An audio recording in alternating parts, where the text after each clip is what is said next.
chip off the old block. Looking at you got me thinking about my old pops. How I'ma navigate and get you through the road. It's like a table, man. You take a leg away, it'll probably stand up unless you start putting some weight on that side.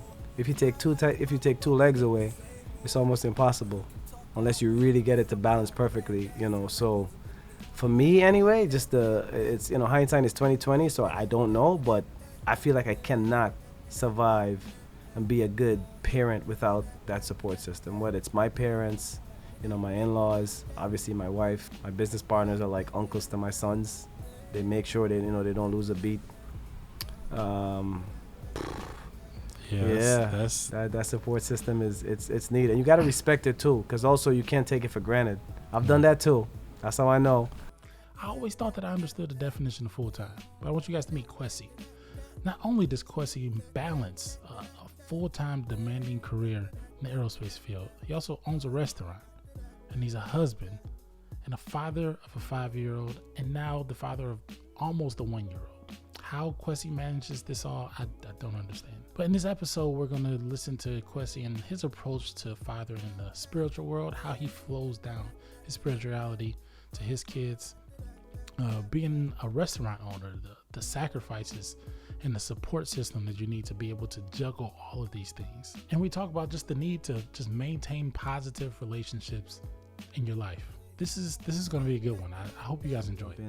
Yeah. So you own a restaurant in Brooklyn. I do. Called Savvy Bistro and Bar. That's right. It's going to be the new heartbeat of Brooklyn, by the way. Yeah. It's located in the heartbeat of Brooklyn, too.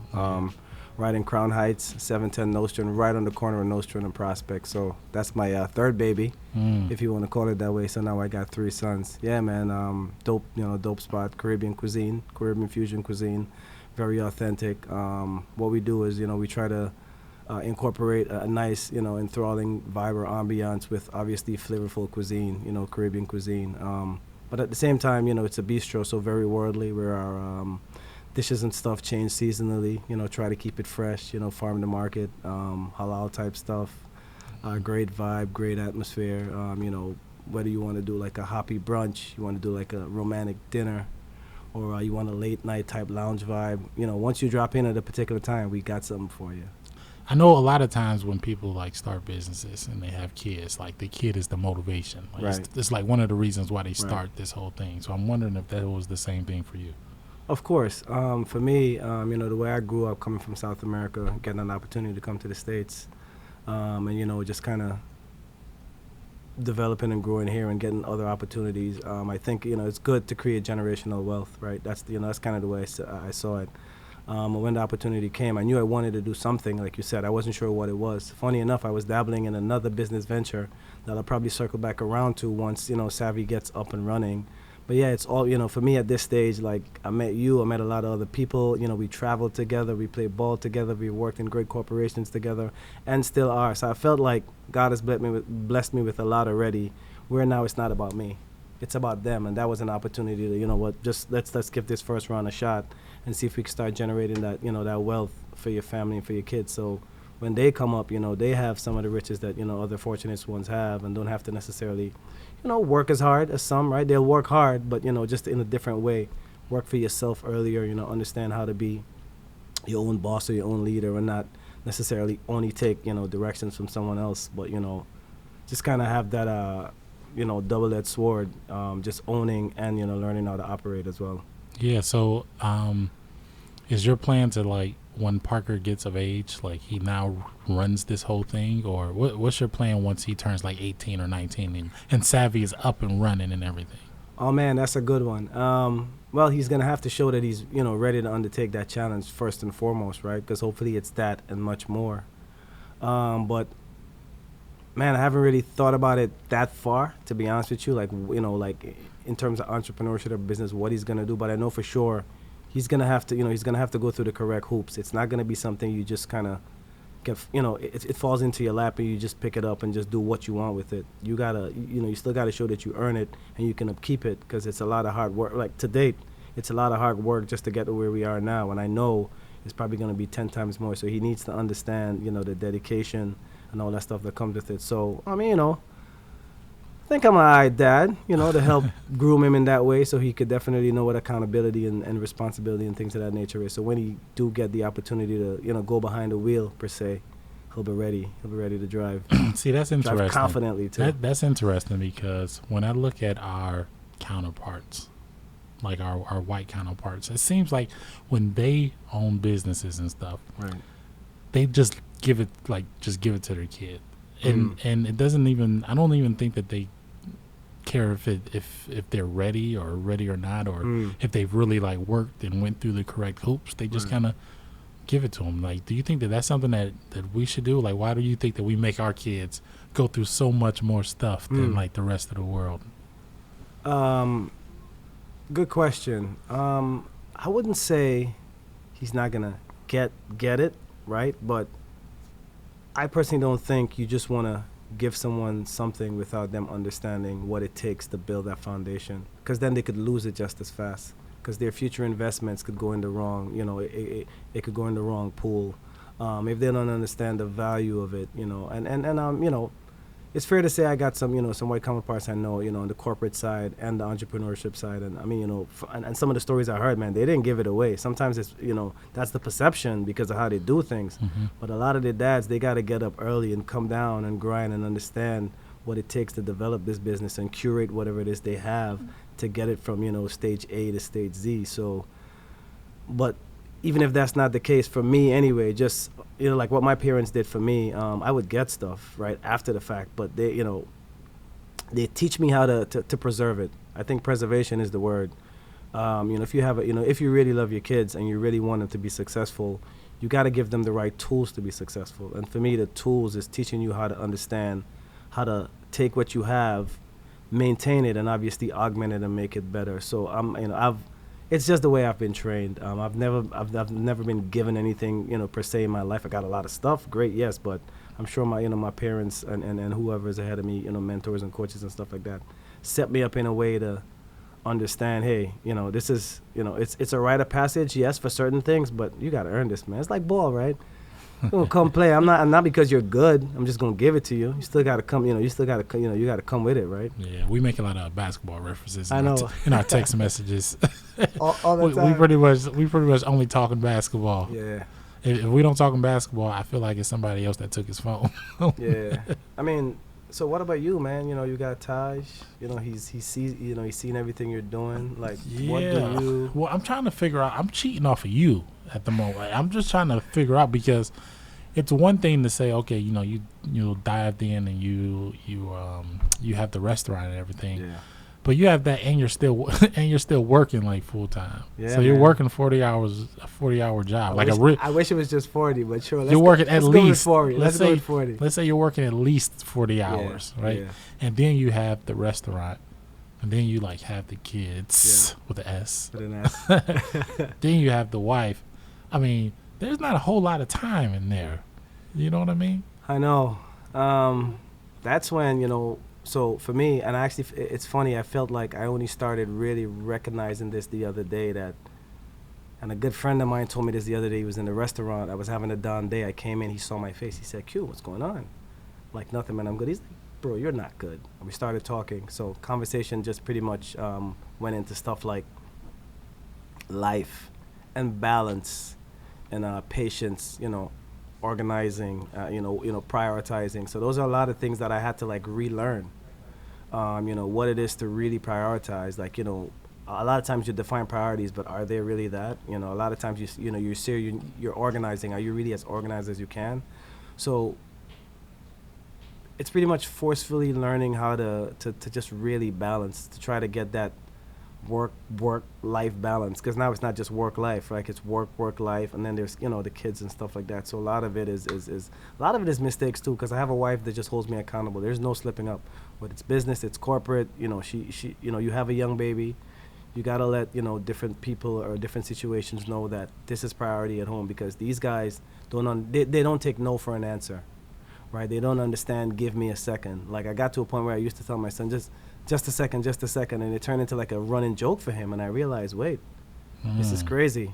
Like he started to like pull back, because I'm always this just a second guy, because I'm texting or I'm on my laptop doing something that I'm not supposed to be doing. So it's so funny that you touched on that. I think that's one of the most challenging things about being a dad.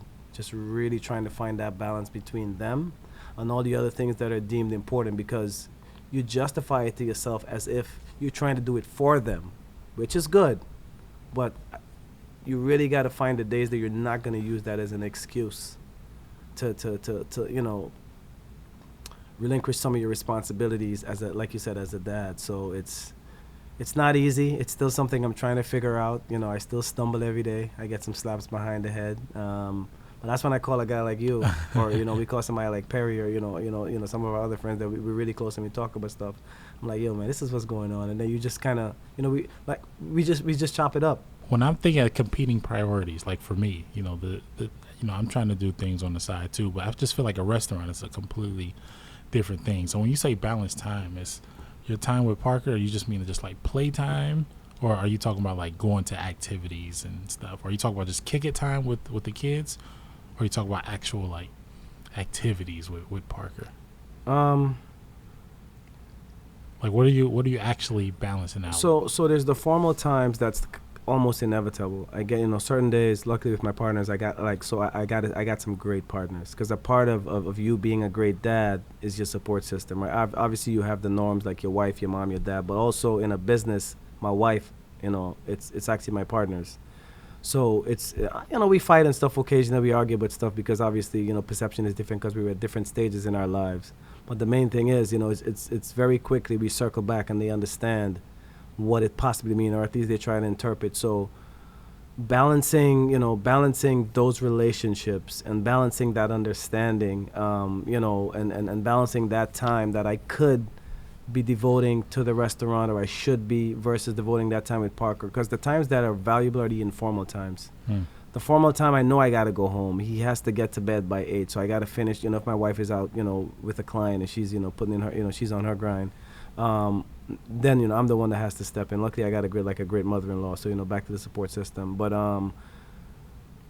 the formal things, you get it done, but it's the informal time, right? Because the informal time, now you have the propensity to make a decision. So what are you going to do?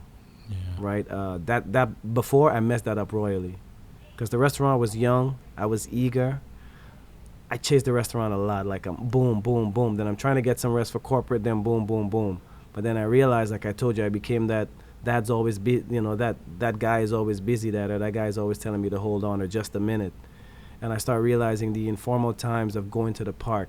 He's playing soccer for like a little club, and practice outside of that, and taking him on the court to play basketball, or just sitting at the park watching him run around and get on the swing, or just sitting with him and watching one of his shows on TV instead of probably going to like NBA channel looking at basketball. So finding that time is important, because then at least with my kid, he doesn't sit in a chair by himself. I'm on the sofa, I'm his sofa. He's eating, he wants to eat his food in my lap. It's with us, it's that kind of relationship, thankfully. And when you start really, honing in on those moments and you start feeling it, you're like, man, I can't let this slip by. Because how many stories, we've heard of people saying, if I only could turn back the hands of time, I'd have done this differently, because time is the most valuable thing you have. You don't want to be, you don't want your kids to resent you or have a bad moment, in their future, where they can't like go back to a point and it's not good, especially if you could control it. Obviously things happen, nobody's perfect, but those ones, man, I really try to like listen to others and listen to like outside advice and figure it out, because I make a lot of mistakes, and that's why I think I get better every day as a dad, because I try to just listen, and I'll argue I'll argue my points, showing like I'm not wrong. But in my quiet moments, I try to let it resonate and sink in, and be like, all right, I'll make a conscious effort to really make these informalities with regards to the kid work. Mm-hmm. So what about like the thing I've just been hearing the last few times is like support system. Like it seems like you got a lot of good people. I mean, you got good business partners, good wife, clearly. Yeah. Then good mother-in-law. I mean, I'm a good dude, man. Something. You're attracting the right people. I got good friends. So what do you think would happen if one of those things? Oh my goodness. If one of those things wasn't as good as it is. Ah, man. It's like a table, man. You take a leg away, it'll probably stand up unless you start putting some weight on that side. If you take two legs away, it's almost impossible unless you really get it to balance perfectly, you know. So for me anyway, it's, you know, hindsight is 2020, so I don't know, but I feel like I cannot survive and be a good parent without that support system. Whether it's my parents, you know, my in-laws, obviously my wife, you know, she's the right hand, or the head, I should say. Right? I'm gonna say that out there, since I'm proclaiming. But yeah, man, that support system is crucial. It's crucial. My business partners are like uncles to my sons. They make sure they don't lose a beat. That support system it's needed, and you got to respect it too, because also you can't take it for granted. I've done that too. That's how I know. I've taken the support system for granted, and I got pulled up about it. So, because you still got to carry your weight, because you're doing this, so you're the one that asked for this responsibility. So you can't expect everybody to like bear your cross as you go through it, because they didn't sign up for this. You know, I mean your kids as well. Mm-hmm. So always, getting feedback. It's just like anything, as we're in engineering, so we know how critical feedback is, right? A feedback loop into your system to make it better. So getting feedback from them, whether it's directly or through a third party or something like that, just to understand what you need to do. That's the way I kind of maneuver that, man. Just trying to, now again, I feel like I only got a little, let's just say a little smarter, trying to get wise just the other day. So it's just so much. It's just so much after this, especially after the second one too. Yeah. So what do you think? Do you think if somebody's in the corporate world today and they want to also like do something on the side, they have an entrepreneurial spirit. Yeah. Do you think that they should get that support system first, or do you think that they should attack this dream that they have and then try to build that support system? Ooh. I could tell you what I think. Yeah, that's all I'm asking for. But I don't know. From my perspective, if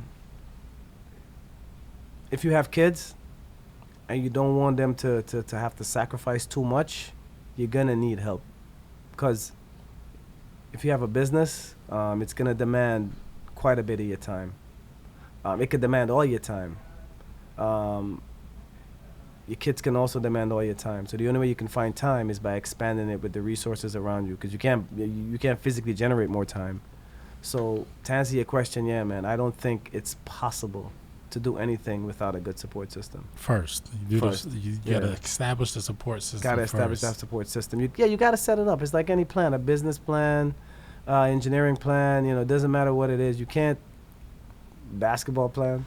We can't just. Granted, you and I have just went out there and figured plays out. But the main thing is we still had enough. We still had enough of a foundation or a plan to know that we could figure some things out on the fly. But man, you got to have that foundational plan. If not, you're gonna fall before you even start. Yeah. So what about So what's your vision on the competitive nature that's probably going to happen like in your house? And I'm not even talking just like sports. I'm talking about, competing like with everything. Do you think is Parker competitive now? He's getting there. He just started playing soccer, so he's getting out more. He doesn't like to lose. I mean, no kid probably likes to lose, but he's seen me on the basketball court. Come on, get up, Daddy. Don't be a baby, because that's the things I would tell him when he's on the soccer field. So, he's seen me play. He's seen me get hit, and you know how I get now when I'm playing. I don't care how injured I am or how much I hate to lose, right? I don't play to lose. And I think just, out of osmosis, probably just being in the house and seeing, just that things just naturally just kind of transfer. I think they're both going to be very competitive. For example, we're walking through the house. He wants to get in front of you every time to get up the stairs. He wants to get in front of you to get down the stairs. Yeah. He's eating. Unless he's not concentrating on something else, he wants to finish first. So it's already like just organically happening. Do you think that that's healthy? You know what? A little competition ain't gonna hurt nobody. Yeah. I prefer him to be a little more aggressive and know it's not okay to be. Sorry, let me rephrase that. That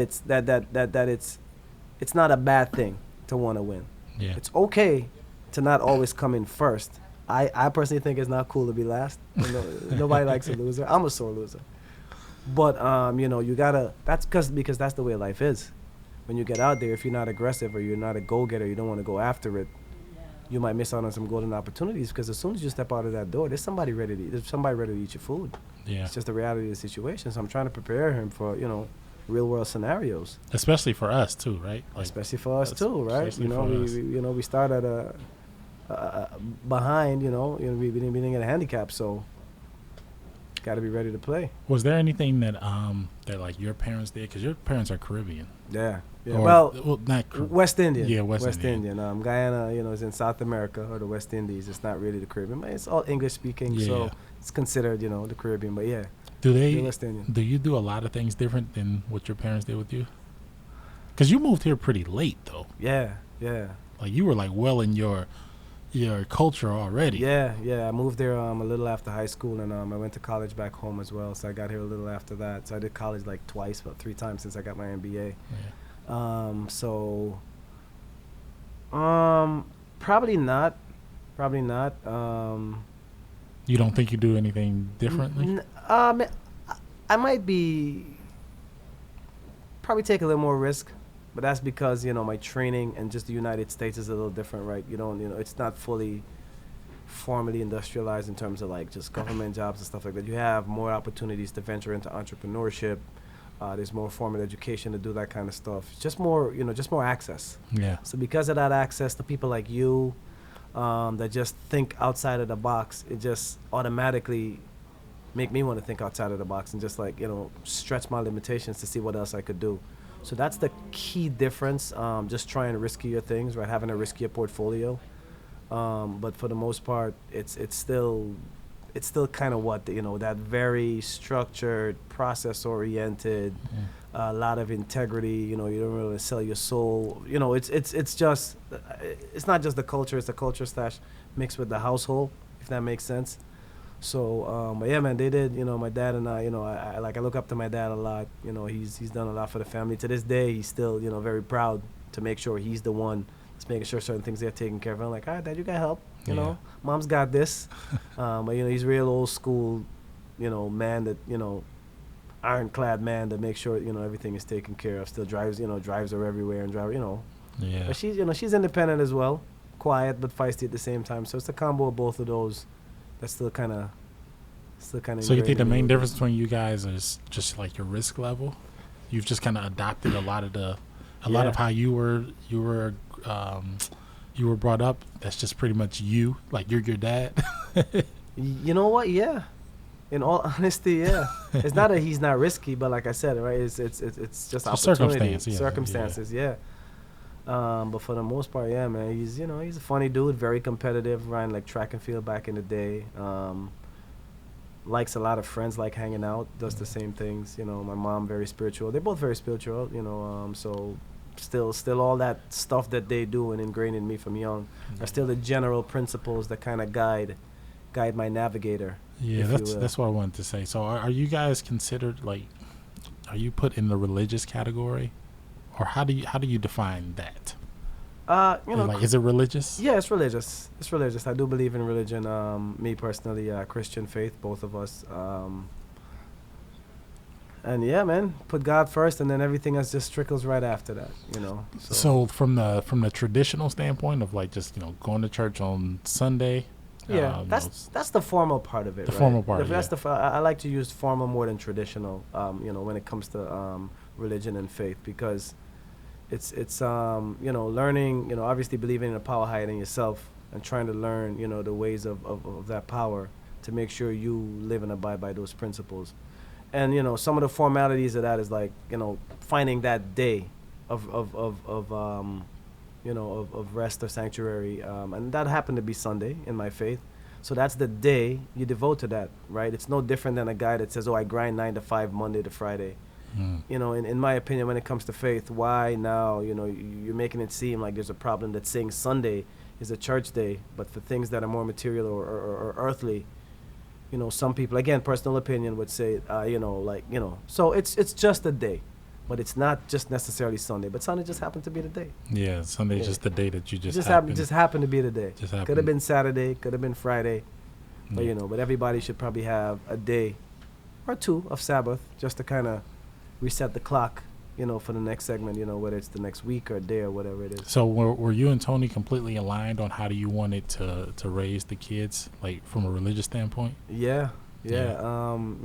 Luckily for us, Tony also grew up in the Christian faith, and we both, just grew closer to God when we got married together, and we just kind of took that step together, which I really think is the bonding moment for us in terms of family and structure and things like that. Because for us, it's like it's like a due north, right? So if we both have a compass that's kind of due north, it just makes it easier.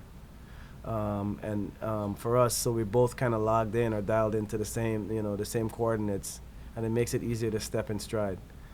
That's a nice way of like my analogy of it. Yeah. But of course, with all the other not benefits, but realities that come with being a faithful Christian and everything else, it's just done wonders for our lives, man. Yeah, you think that because I feel like the world is way more like liberal than it probably was at one point, right? Yeah. So with it being so liberal, I mean, a lot of questions come up. Like Right. a lot of questions about, does God exist? And if is Right. it God or is it science or, Right. all of that kind of stuff.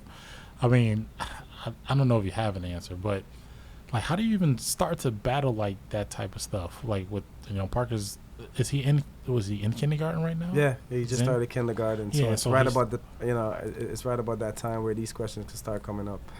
Yeah. Luckily for us, number one, started going to church since he was young. People might want to call it brainwashing, we call it education, on God and religion and what we believe in. So he doesn't question it. He knows there's a power higher than him. He understands life and death. A really close friend of mine just died the other day from cancer, and he understands that, well, God giveth and he take it away. How things happen, why things happen. Nothing is perfect, but you strive to be the best person that you could be, which kind of ties back for us to obviously religion and Christianity. And he luckily he's never really questioned outside of the box to make me really got to think about what's this answer going to be. Yeah, that's what I'm wondering, because I feel like it's coming. I mean, It's probably coming. it makes me nervous too a little bit, like, because how do you combat something like that outside of saying like, oh, you just believe, you just just have faith, especially when you have everything on the internet. Right. You have all these people that make, I mean, in my opinion, they make good arguments They upon why God doesn't exist. I mean, when I say good, I mean it's logical. Like It's it makes no, it's I get you. so like I haven't figured out like how to deal with anything like that. And honestly, I haven't either. Maybe it's one of those things, kind of when you get to that bridge, Yeah. you'll figure out how to cross it. Yep. Hopefully we cross it together. If not, go back to the drawing board, try to educate yourself on it a little bit more, give him another answer maybe. Give him another answer. By the end of the day, he's going to be responsible for himself at some point. He's going to form his own thoughts.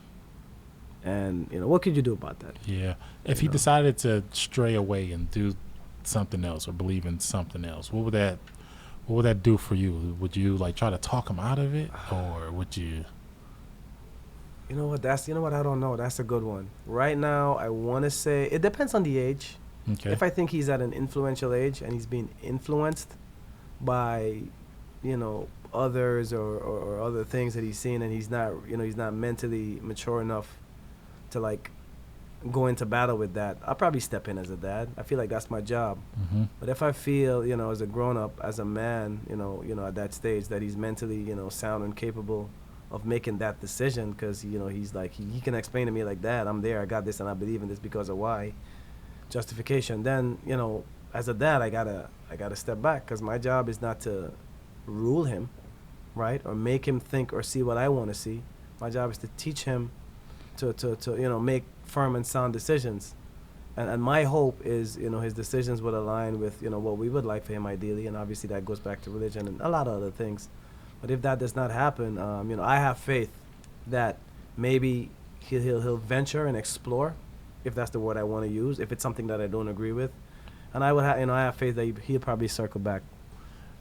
in your life, you're juggling the corporate world, which is Yeah. very, college educated based, Right. and then you have the restaurant, which is very entrepreneurial based. Right. Parker seems like he's going to be very confused because what do you do? So what is going to be like as of today? What would be your advice to him?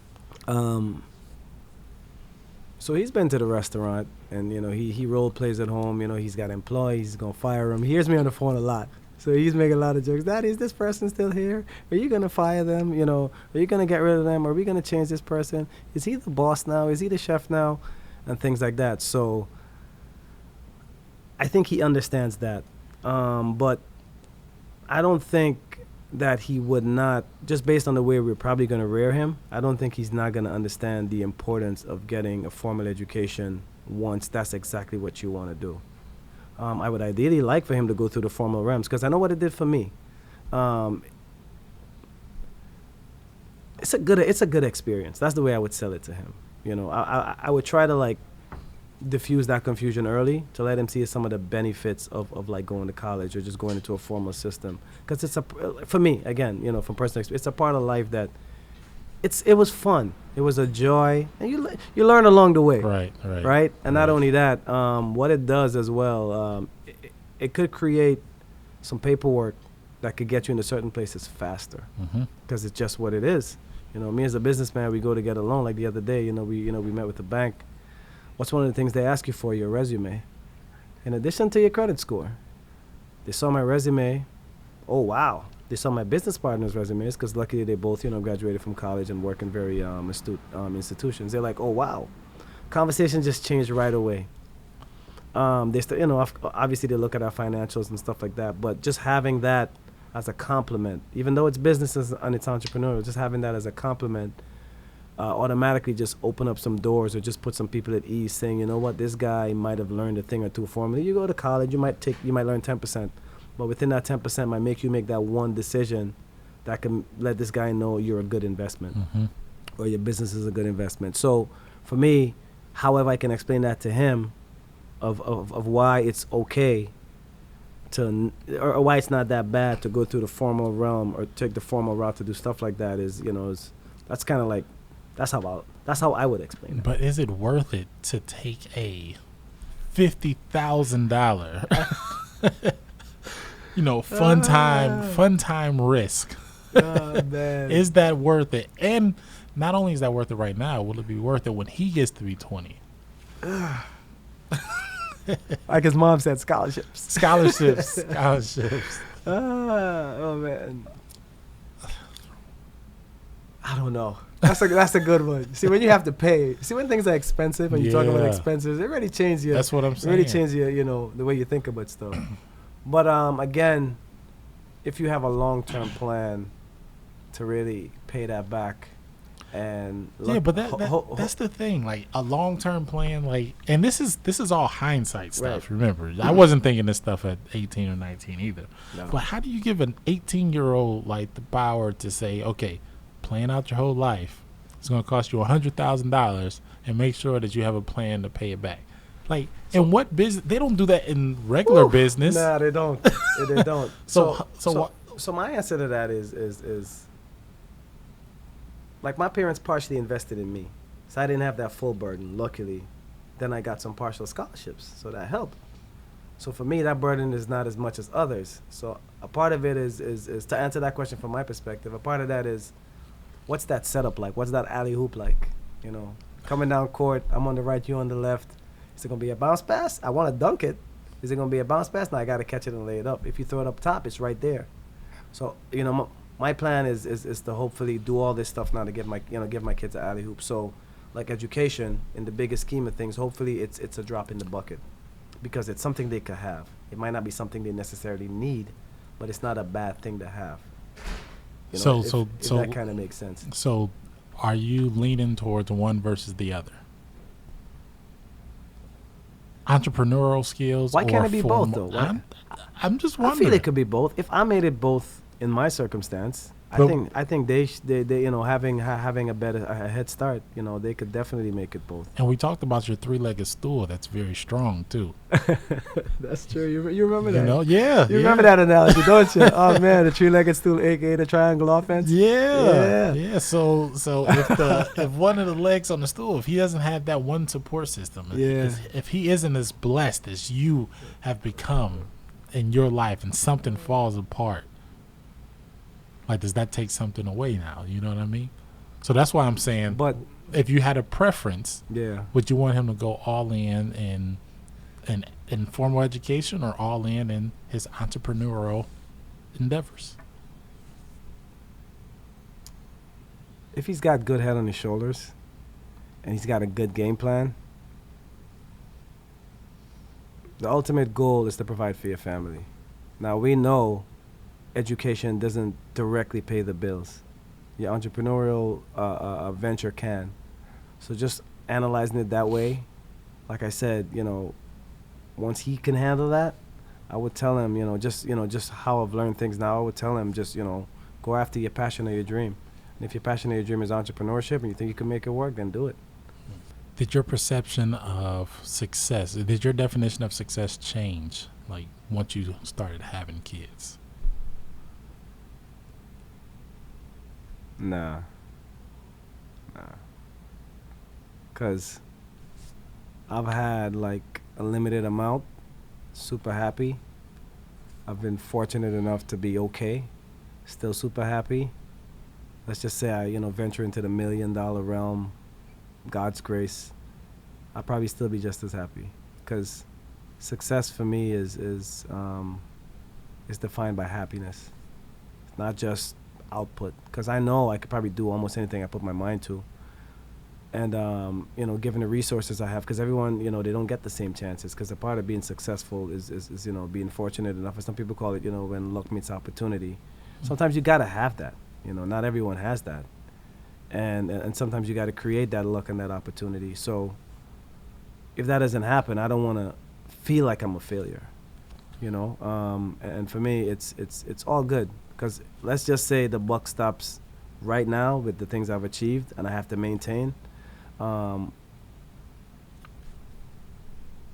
the foundation for the kids are enough and the teachings and stuff are right and they're happy and they're okay, then at this point, I would consider that being successful.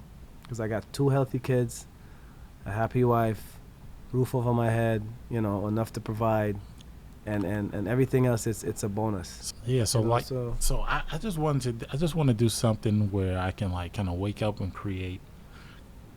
I want to do something that I can obsess over. Right. I want something where I go home and I think about it, because that's where, I'm at home more than I'm, at work. You know what I mean? So, like, when I'm in the shower, I want to think about something. Yeah. And I want to put it in my phone, and I want to go implement it ASAP because I can't get it out of my mind. That's why you're so smooth now with these podcasts and these short movies and films and stuff you're doing, man. Because once something is, like, in my head, I got to get it out. Yeah. Get it out. Yeah. I heard this one guy say, die empty. What does that mean? So anything that you're feeling, anything that you have in your head, in your mind, just let it out. Wow. Like, if that's pencil, paper, talking to somebody, telling somebody, like, you love them, like no hold back. Like, if somebody, even though I'm a very competitive person, where I stop at is, like, if somebody kind of, like, needs help. You know what I mean? I agree 100%. So, like, yeah, I'm competitive. I want to be better than a lot of people at a lot of stuff, and I just can't help it. But at what cost? Yeah, that's what I'm saying. So, if you say, hey, what kind of camera stuff are you using, or what software do you use, I'm not going to be, even though I do want to be better than you, I'm not going to hinder your growth, right, just to appease my competitive nature. You know what I mean? So I'm dying empty. That's the dad in you too, man. That's why I think that's why I know you're gonna be a great dad. Because that's that selflessness right there. It's even before you imagine when Taj gets older and you really got to make the selfless decisions. Mm-hmm. You're doing that for, like, I've seen you, like, we've done a lot of stuff together where, you're right, a lot of stuff, even though it's very competitive in nature, it's not worth it to that extent. You always give that right arm to get certain things happen. So Yeah. now when you branch into dadship, oh man, like you're gonna give all that you have and more that you know you didn't even have Yeah. to just be that guy. And I think that in turn, just the way the world is, like a boomerang, it'll just bring back so many dividends to your life in general, man. So that's real talk. You know what I remember when Rachel and I we came to the restaurant, and Taj was probably like 8 months or 6 months or something like that. Was he that old? Maybe not even that old. Nah, he wasn't that old. Yeah, maybe not even that old. Nah, Oh, he he wasn't that was old. still like out of a bottle, so he was probably like 3, 4 I want to months. ask you what bottle. The legal bottle for his age. Oh man. So he was still, and you know, I forgot his nipple. Do you remember? That's what I'm asking you. What bottle? That's what I meant. But Yeah. I should ask you what nipple. Oh yeah, Yeah. because I forgot his nipple, so I was running down the street looking for a Yep. bodega. I remember that. Looking for a bodega that had a nipple, so I could give him his formula. Luckily, it's New York City. Yeah, I got to plug Brooklyn, man. You could get anything at any bodega because that's how we do it. That's true. I found a bottle nipple Yep. like a block away. That's dad, man. That's what it is to be that super dad. So but even though I got that, and he's still like going crazy and stuff, and Yeah. I'm like, we gotta go. Like we was only there for like 5-10 minutes. You had to go I though. was like, I gotta go. I was like, man, I feel so bad because you just opened. Like that was before Yeah. you had the liquor license or anything. Yeah. Like that was like the first Yeah, we didn't have the month liquor or license yet. Nope. first month or two or something like that. And then you circle back the next morning super early. Yeah, but even before that, I'm thinking like, man, I really want to come here, but we really gotta go, and I feel so I bad. think you came on that weekend on a mission for me too. Weren't you supposed to take photos? Yeah. So I'm like, so I text you and I was like, yo, bro, man, I'm really sorry I couldn't stay, bro. You know, Taj just man. going crazy, and then you text me back. You was like, what, bro? You don't apologize for stuff like that. Yeah. He said, you don't apologize for being a dad. This is what you're supposed to do. Yeah. And then in my head, I was like, oh, damn, that's true. Facts. It's almost like I had it was like a veteran dad, rookie dad moment. Like, yeah, why would I apologize for that? This is my first priority. So why would Couple I? years in the league, but okay. But yeah, man, never apologize for your kids. Yeah. So that honestly, Anyone. really, that stays in my head a lot of times. Anytime like Taj asks, you know, where, okay, I need to handle him, I got to take him somewhere or something. That's literally what I be thinking about. Like, Right. bro, like this is my first priority. Everything Right. else doesn't even matter. Yeah. You know what I mean? So that's dope, bro. That's something. Yeah, man. That's something that you gave me that you don't even you know know. what? You I- ain't even know that. Hey, I didn't know that, good brother. I appreciate that, man. I'm glad you received. Well received. Yeah, sir. bro. You know I'm a learner, Very well bro. I just received. absorb the information. Yeah. Kwesi, that's my dude, man. We've been down for a while. He's one of the first people I met when I came out here to Connecticut. Just an all around good full time dude, right? Make sure you go check out if you're in the Brooklyn area or in the New York area, make sure you go look at his restaurant. It's a dope place, dope vibe. I'll link everything in the description. And as always, I am D. Anthony from the Dad Vlog. Catch you next time. Deuces. So use a chip off the old block. Looking at you got me thinking about my old pops. How I'ma navigate and get you through the roadblocks. You went from diaper change, poo-poo to potty train, whoa. Come and talk to me, I got a lot of game, whoa. Smile like your mama, but we look the same, whoa. And you can talk all week, but somehow that sound like music to me. Like that.